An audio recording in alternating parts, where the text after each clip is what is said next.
બાબત સમજી બેઠા છીએ. ગુસ્સો ના કરીએ ને તો આપણો દબદબો ના રહે. આપણે ગુસ્સો ના કરીએ ને તો આપણું કોઈ માને નહીં. ગુસ્સો તો કરવો જ પડે.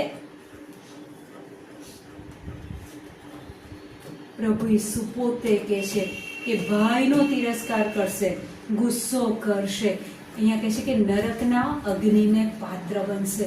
ગુસ્સો કેટલી વાર થઈ જાય છે?